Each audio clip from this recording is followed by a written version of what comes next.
Hi, I'm Mary Rogers, and this is the Cuisinart Classic Series 14-cup food processor.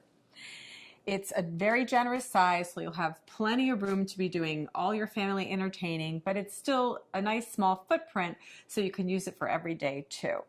So you'll notice it's got a nice square base, and it has what we call paddles to operate. So here, this one, you press it down, it's on. This one is off. And if you press and hold this one down intermittently, it would be for pulsing.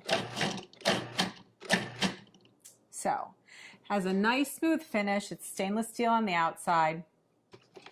Has a lid that you remove by twisting and just pulling it off. It's really simple and easy to operate. This is your feed tube. And there's also a smaller feed tube inside, which I'm going to show you how to use a little bit later.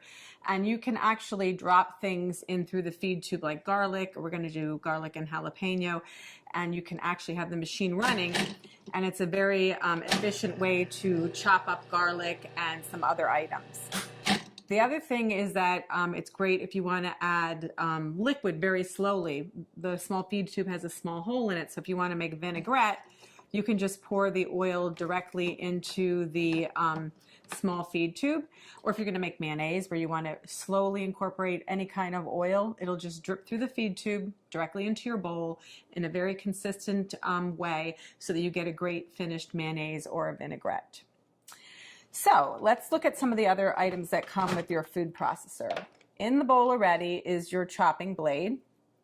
And we call this the S blade because it's shaped like a little bit like an S. And this is used for everything from chopping herbs and onions to pureeing, mixing, and also kneading doughs. And then the next thing is your stem. And the stem is attached to the bottom of your discs by lining up this arrow here with this one here. It's a little hard to see. And you just press this down and turn to lock it into place. And then what you would do is you hold your disc by the edges, and there's also a little icon up here. It's the same shape as the stem on the bottom, and if you line those two up, you can just slip it in really easily. So that's the shredding disc, and it's medium. We always recommend that you lay the disc down and then put on the stem accordingly. And to do any type of slicing and shredding, you would use the medium slicing disc, not shredding, slicing. And you do the same thing. You line the little arrows up. You press and turn to lock it into place. Always hold it by the edges. And once again, if you line the stem up, I'm not doing it very good, but this is the way it goes. You just slide it right into the work bowl. And then what you would do is you put your lid back on and you would slice and shred. So you could either use the pulse function to slice, or what you can do is you can turn it on. But as soon as you remove the feed tube, it'll stop. So that you would then add more ingredients, and we can do batch processing. So you would add, let's say, potatoes, slice, and then continue on. And then we're going to turn it off. So what we're going to do today, that's all of the parts that come with your food processor. And also you get a little spatula we help you with. What we're going to do now is we're going to put in the chopping blade. I'm going to show you how to make a guacamole very quickly and easily. So just put that in. And the first thing we're going to do is we're going to add our cilantro.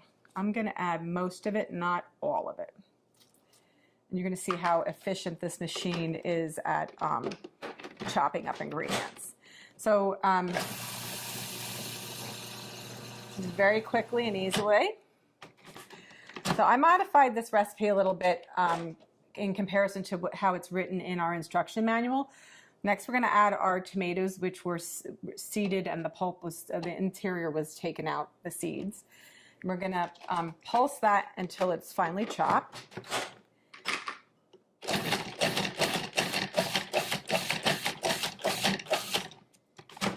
When you first start using a food processor, it's a good idea to actually use the pulse function because of the fact that you know, you just want to get used to using it. You also want to get used to the consistency, and it gives you much greater control. So I'm just going to reserve this. Sorry, this is like a... I'm going to reserve some of this so that when we put the guacamole together at the end, it'll still have some of the chunky tomato, but I'm not going to do all of it. And when you know, if you have your own favorite recipes, you can modify accordingly. So just remember that whatever you put in the bowl first, if it stays in there the whole time while you're chopping and mixing or pureeing, that will be the smallest thing at the end. So just keep that in mind. So I didn't remove everything, just most of it. So the next thing what we're going to do is, with the machine on and running, we're going to drop in the garlic and the jalapeno through the feed tube.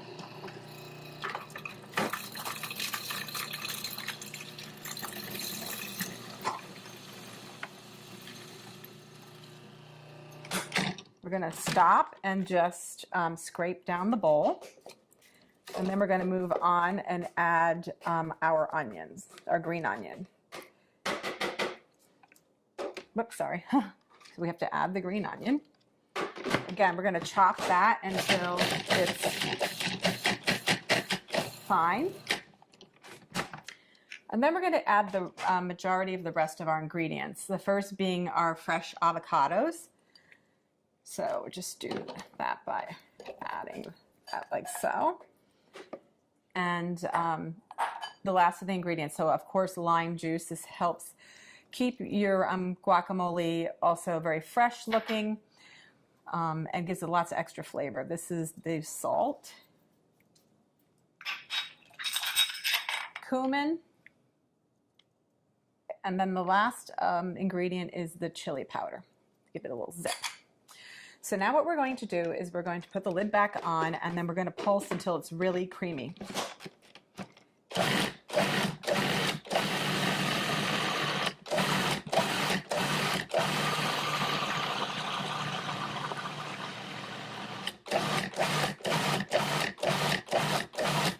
Okay, and then what we're going to do is I'm just going to scrape it down one last time, and then I'm also going to add, because it still needs to be processed a little bit more. And then what I'm going to do at this point too is add the balance of the cilantro that I reserved.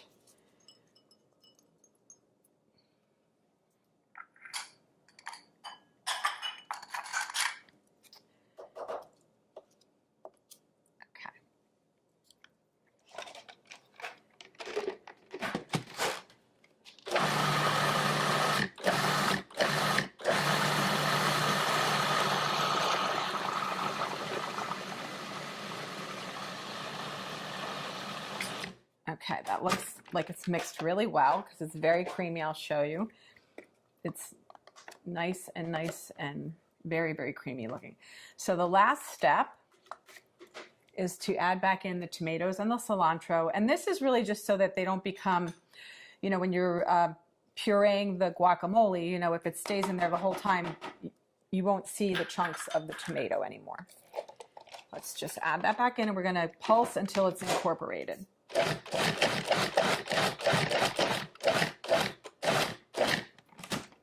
So that's that.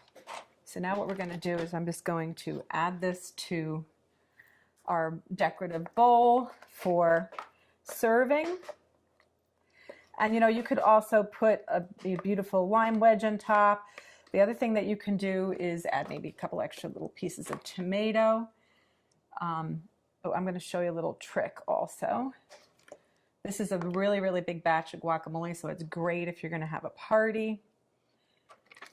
But the other thing too to remember is if you are going to be making this and then serving it like later, it's a good idea to put a couple of the pits in with the guacamole in the meantime, because this actually helps it, along with the lime juice, from turning brown on you. So you want to just cover this up. You can put it in the fridge if you want, or you can eat it right away. The other thing I want to mention too is there's so many great things that you can use your food processor for, not just guacamole, but you can make pizza dough or pasta dough. You can also make cookies. You can make all kinds of things like chicken salads and vinaigrettes. It's a lot of fun to use. It's really simple to operate. And the best thing about it is all the removable parts are dishwasher safe.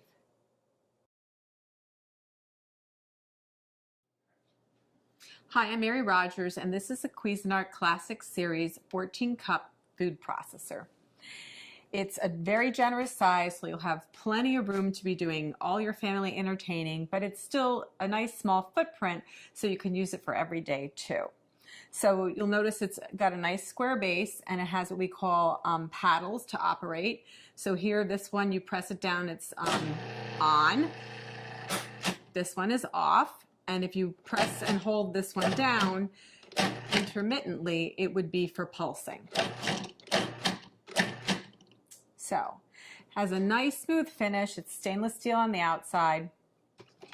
Has a lid that you remove by twisting and just pulling it off. It's really simple and easy to operate. This is your feed tube. And there's also a smaller feed tube inside, which I'm going to show you how to use a little bit later. And you can actually drop things in through the feed tube like garlic. We're going to do garlic and